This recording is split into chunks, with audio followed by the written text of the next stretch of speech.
Kenapa? Karena dengan kita berwudu di rumah, kemudian kita berjalan ke masjid dalam langkah kaki kita dalam keadaan suci, itu menambah poin kita dalam manusia. Bisa amalan Imam Syafi'i yang terbaik itu apa? Kita kalau ditanya seorang besar gitu ya, ulama besar ditanya, pasti nyebutinnya banyak ya. Ya banyak lah. Amalan-amalan itu pasti, tapi hanya satu yang disebut yang menjadi unggulan di mata Sayyidatuna Nafisah. Apa katanya? Kana qad ahsanal wudu'a. Imam Syafi'i itu sempurna dalam berwudunya. Kenapa cuma wudu? Ternyata dari wudu itu mata. Kalau orang wudunya udah bagus, itu bisa mempengaruhi semua. Dari attitude bisa berubah. Karena wudu itu bukan hanya membersihkan lahiriah saja, akan tetapi batin orang tersebut bisa terbawa suci. Jadi wudu yang disyariatkan lewat agama yang cuma wajah, tangan, bagian dari kepala, belum ada Imam Syafi'i, kemudian kaki, kan yang tangan, bagian kepala, kaki tertib. Selebihnya sunnah. Tapi ketika disempurnakan, sunnah-sunnahnya dikerjakan, yang rukunnya apik betul dilakukan, kemudian diperhatikan lagi, ada enggak sesuatu yang membatalkan wudu? Ada enggak dalam wudunya hal-hal yang dimakruhkan yang dia kerjakan? Kalau dikerjakan berarti dia melakukan hal-hal yang dimakruhkan dalam berwudu. Kesempurnaan wudu itu terjaga, maka ini orang betul-betul mendapatkan reward terbesar dari Allah Subhanahu wa Ta'ala. Harus perhatikan hal itu. Yang membatalkan wudu apa? Nah, ini kita perlu ngaji lagi. Di sini ngaji fikih ada ya? Ada, insya Allah dibahas itu. Saya cuma pola saja, ingetin lagi. Yang membatalkan wudu apa? Jangan hal-hal yang akan membatalkan wudu dianggap membatalkan. Justru yang membatalkan wudu tidak dianggap membatalkan. Kita kena najis, batal nggak wudu kita?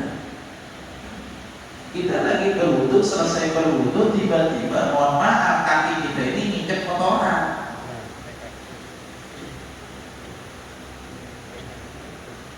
Kalau ngomong terlalu vulgar, kira kotoran aja, kotoran itu masih bubuk ya.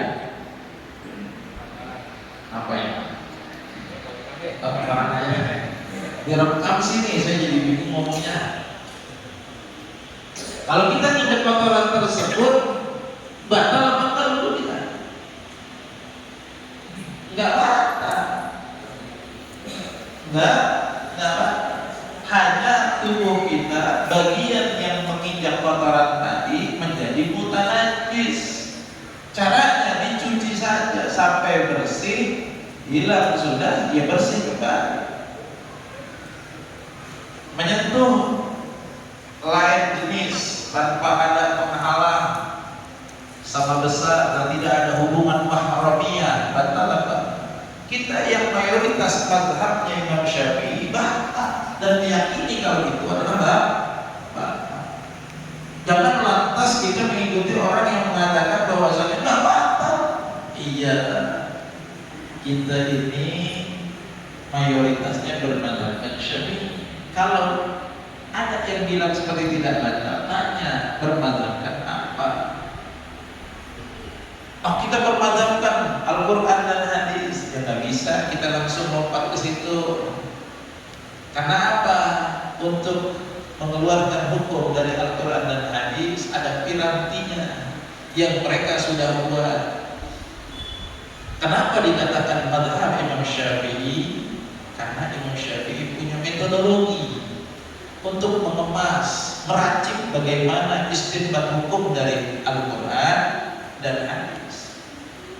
Bukan hanya Imam Syafi'i, sampai di Imam Syafi'i ke bawahnya ada filterisasi ulama madhab Syafi'i dengan cara yang digunakan metodologinya oleh Imam Syafi'i.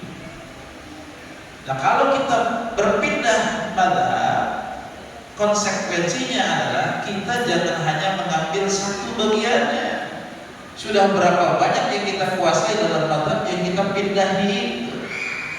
Gak sembarangan. Karena apa? Nanti akan terjadi talfik yang akhirnya ulama tidak ada yang mengatakan keabsahan pekerjaan tersebut. Gak boleh main pindah-pindah. Jadi ada aturannya dalam agama juga. Ya memang kalau yang nggak belajar madhab yang dianggap kita ini fanatis, bukan. Tapi kita menghargai, dan di situ adalah